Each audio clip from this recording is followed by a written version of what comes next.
Hartlik goeiemôre, mag die Here baie ryklik seën as sy wonderlike doel in die hart en lewe ook so bereik. Nou liewe vriende, een van die gunsteling diere seker in die wildtuin, 'n luiperd, en as ons hulle sien, is ons bly al is hulle baie ver. Die een in hierdie foto lyk eensaam. Nou hulle is diere wat gewoonlik alleen beweeg.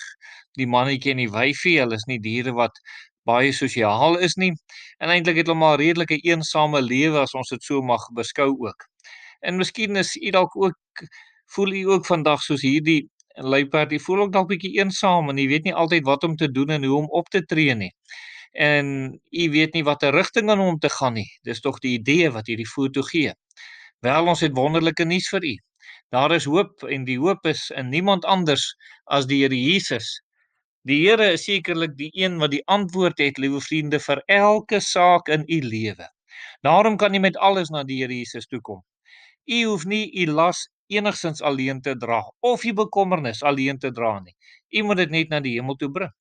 Die Here Jesus se hemelvaart, liewe vriende, moet vir u sê daar is 'n toekoms vir u. Daar is hoop vir u.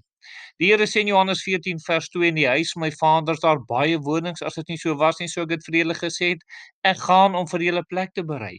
Wat 'n wonderlike toekomstige vooruitsig is daar nie vir die kind van die Here om te weet die Here is besig om vir u en vir my 'n plek te berei en dat ons saam met die Here daar gaan wees. Johannes 14 vers 18 sê, ek sal julle nie as wese agterlaat nie. Ek kom weer na julle toe. En liewe vriende, daarom 'n kind van die Here sal nie soos daardie luiperd sit en verward wees en weet nie watter kant om so en as 'n wese lyk nie. Nee, ons weet die Here kom weer. U hoef nie vir een oomblik vanoggend te dink die Here het u sommer net gelos en u agtergelaat en hy het vergeet van u nie.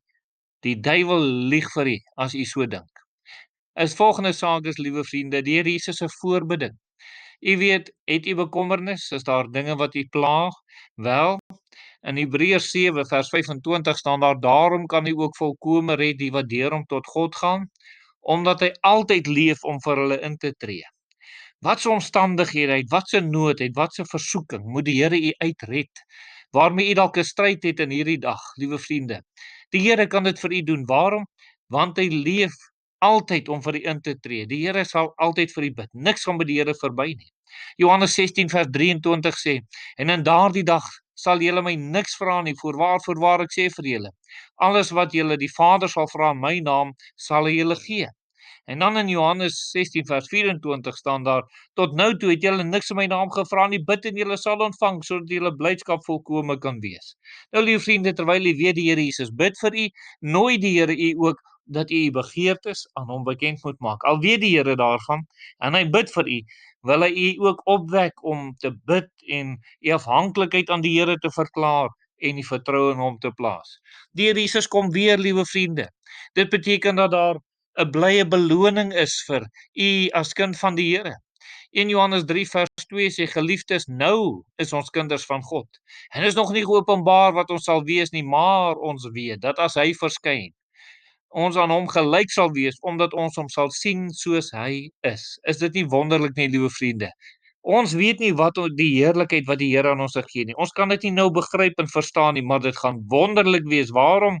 Want ons gaan aan die Here Jesus gelyk wees. Nou, om dit te begryp vir ons verstandjie is heeltemal te moeilik en te groot. Ons kan nie, maar dit gaan wonderlik wees. Liewe vriende, daarom sê die Bybel vir ons in 1 Tessalonisense 4, daar in vers 16 staan hierdie woorde, want die Here self sal van die hemel neerdal met 'n geroep, met die stem van 'n aartsengel, met die geklank van die basuin van God. En die wat in Christus gesterf het, sal eerste opstaan. Daarna sal ons wat in die lewe oorbly saam met hulle in wolke weggevoer word, die Here tegemoet in die lig, en so sal ons altyd by die Here wees. Wat 'n wonderlike versekering, belofte, sekerheid het u as kind van die Here vandag. Omdat die Here Jesus weer gaan kom en hy gaan nie kom haal, het u 'n blye verwagting, liewe vriende. Daar's 'n hoopvolle toekoms. Lukas 19 vers 17 sê, en hy sê vir hom, mooi so, goeie diensknegt, omdat jy in die minste getrou gewees het, moet jy gesag hê oor 10 stede. Wat gaan die Here eendag vir u sê, liewe vriend? Gaan hy vir u sê, mooi so, goeie diensknegt? Of gaan die Here dalk van u moet wegneem en dit vir iemand anders gee, omdat u nie nou op die Here wil vertrou en nou u lewe aan die Here so toewy en die Here met oorgawe dien nie. Wat gaan Jesus vir u sê, liewe vriende? Gaan u daardie krygsman, daardie soldaat wees, daardie volwassene in die Here en dat u volkome sal veg? Kan u maar die masker van die gesig afhaal en voor die Here staan en sê, Here, dit is ek, u kind wat gedoen het wat u gevra het. En die Here sal u sekerlik ryklik beloon vir dit wat u vir hom dan ook so kom doen het. Mag u met u hele hart altyd op die Here bly steun. Liewe vriende, kom ons gaan dan saam bid. Ons dierbare Here, baie dankie vir die wonderlike liefde, dankie vir die goedheid, dankie dat u die een is wat die woord waar maak in ons lewe. Dankie vir alles wat u vir ons as u kinders is. Amen.